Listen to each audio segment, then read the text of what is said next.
嘿，兄弟们，大新闻来了！咱们聊了那么久的反内卷，现在终于要动真格的了。你有没有感觉到，最近这风向变得特别快？一场席卷全国多个行业的减产大潮，就像夏日午后的雷阵雨，说来就来，而且声势浩大。这可不是小打小闹，这是一场从上到下的集体行动，一场关乎咱们每个人饭碗和生活质量的深刻变革。咱们先来聊聊这个词儿，内卷。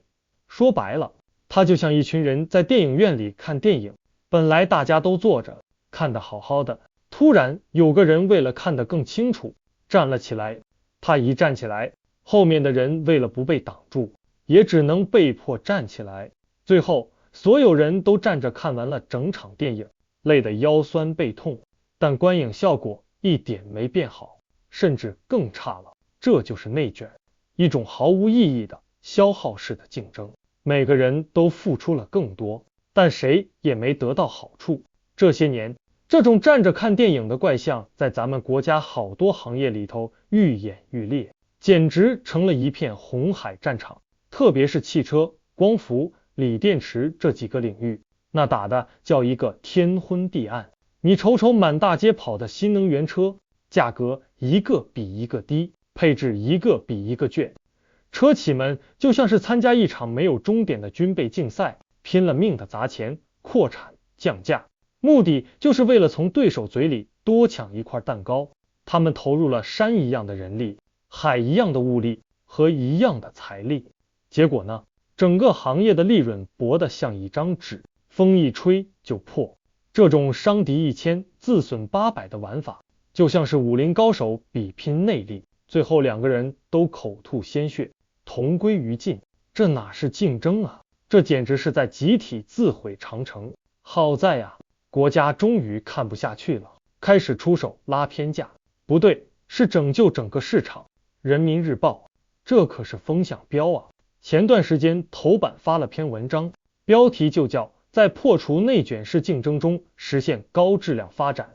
这篇文章里头有几句话，我觉得咱们得掰开了揉碎了好好品品。他说啊，首先要破除地方保护和市场分割。这是啥意思呢？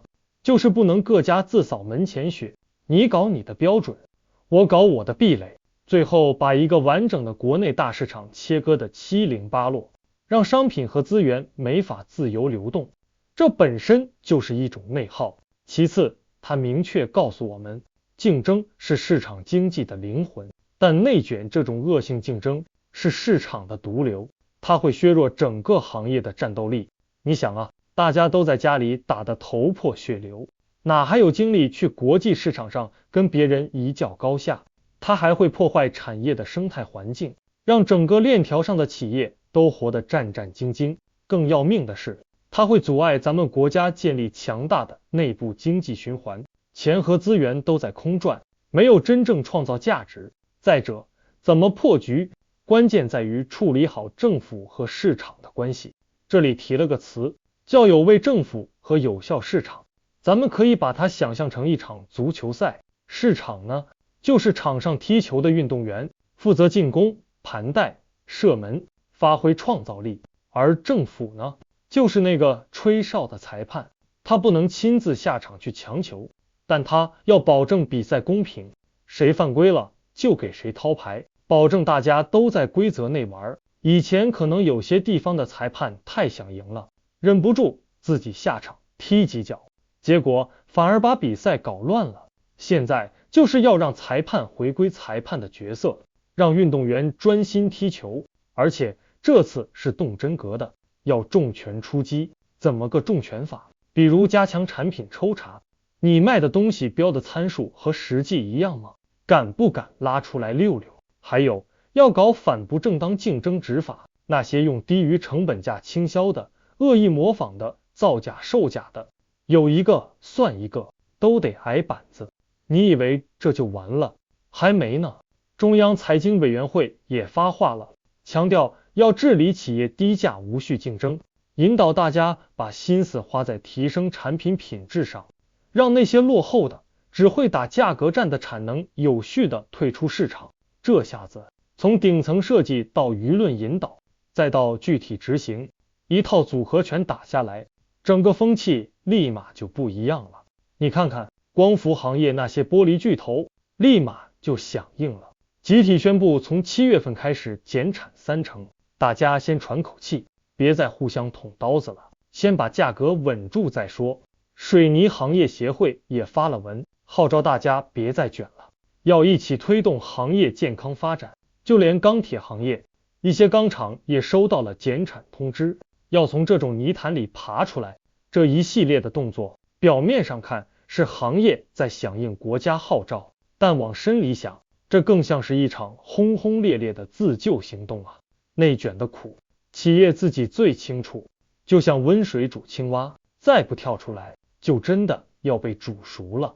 说到这儿，你可能会问，既然内卷这么坑，为啥当初那么多企业跟疯了似的往里冲呢？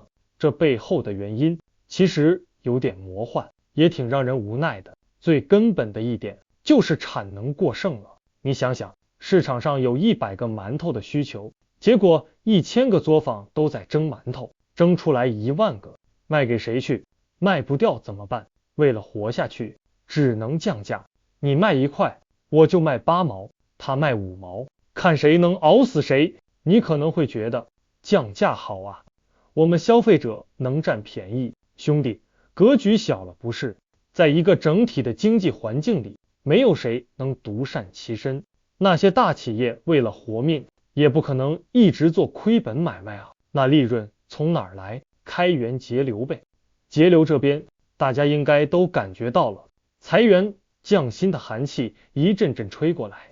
开源那边呢，既然不能涨价，那就只能在成本上动脑筋了。于是一些看不见的地方就开始缩水，用料差一点，工艺省一点，原本能用3-5年的好东西，现在可能1年就坏了。你买的时候是便宜了，但换得勤了，算总账反而更烧钱。这不是典型的买的没有卖的精吗？那问题又来了，为啥大家非要挤在同一个赛道上争那1万个馒头呢？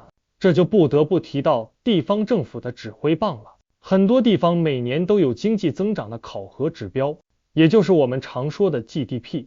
这个指标就像是学生的期末考试成绩，压力山大。为了让成绩单好看点，一些地方的官员就会四处看，哪个行业现在最火，增长最快。哦，是新能源车。好，马上出台各种优惠政策，给钱给地给补贴，把这些企业都招来。他们追求的是数字增长的速度，至于产品造出来能不能卖掉，市场的肚子到底能吃下多少，那就先不管了。这种只顾埋头拉车，不顾抬头看路的发展模式，才是造成内卷的一个非常重要的主观因素。所以啊，这场反内卷行动不仅仅是企业层面的减产和提质，它更是一场深刻的观念变革。只有当我们的发展不再仅仅迷恋于速度的激情，而是真正转向追求质量的厚重，当地方政府的考核标准从增长了多少变成增长的好不好，我们才能从根子上拔掉内卷这棵毒草。这条路注定不会一帆风顺，但方向对了，就不怕路远。